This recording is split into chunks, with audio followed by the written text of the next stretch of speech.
Salut tout le monde, c'est CryptoClair. Aujourd'hui, on va parler d'un mot qu'on entend partout, la blockchain. C'est un peu mystérieux, ça fait tech, ça fait futur, mais en vrai, c'est pas si compliqué.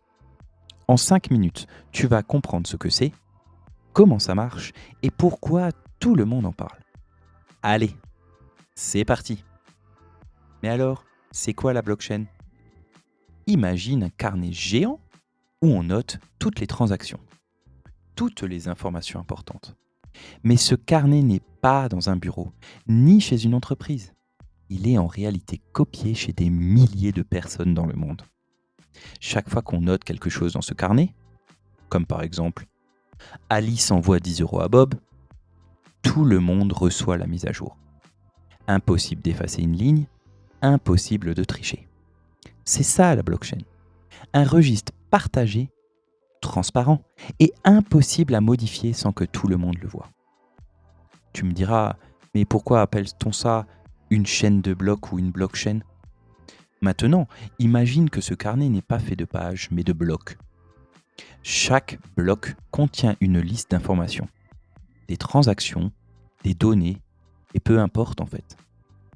Quand un bloc est rempli, hop, on le verrouille. Puis, on crée le bloc suivant, qui s'accroche au précédent. Ça crée une grande chaîne de blocs, la blockchain. Et attention, quand un bloc est verrouillé, plus personne ne peut le modifier. C'est comme s'il était scellé avec un super cadenas numérique. Résultat, tout ce qui est dans la blockchain reste dans la blockchain. Et tout le monde peut vérifier que personne n'a triché. Mais qui gère tout ça, me demanderas-tu? C'est ça le plus cool. Personne. Pas une banque, pas un gouvernement, pas de patron. La blockchain est décentralisée. Ce sont les utilisateurs eux-mêmes, avec leur ordinateur, qui vérifient les blocs.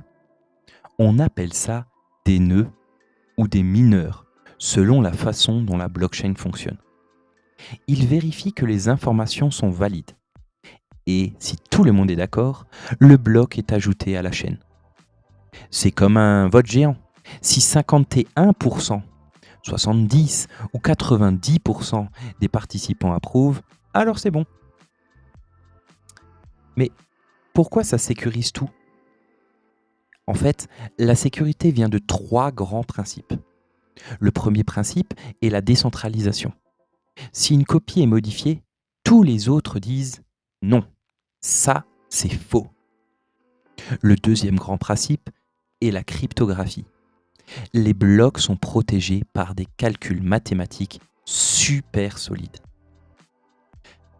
Le troisième principe, c'est le lien entre les blocs. En effet, modifier un bloc casserait tous les blocs suivants. C'est comme essayer de changer une brique au milieu d'un mur sans que ça se voie. C'est impossible.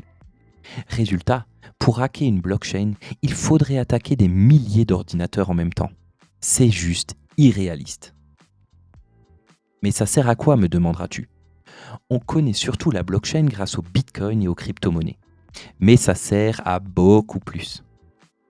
Protéger des œuvres numériques, suivre la chaîne de production d'un produit du fabricant au client, stocker des diplômes ou des documents importants sans risque qu'ils disparaissent, créer des contrats automatiques qui s'exécutent sans intermédiaire. On appelle cela des smart contracts. Ou alors sécuriser des identités numériques, éviter la fraude, etc. En gros, chaque fois qu'on a besoin d'un système fiable, transparent et sans triche possible, la blockchain peut être la solution. Alors, faut-il être un expert pour comprendre? Non, la blockchain c'est juste un gros carnet partagé, qu'on ne peut pas trafiquer et qui est géré par tout le monde en même temps. Techniquement c'est sophistiqué, mais dans l'idée c'est simple. On écrit, on vérifie, on verrouille, on continue. Et toute la planète peut vérifier que c'est vrai.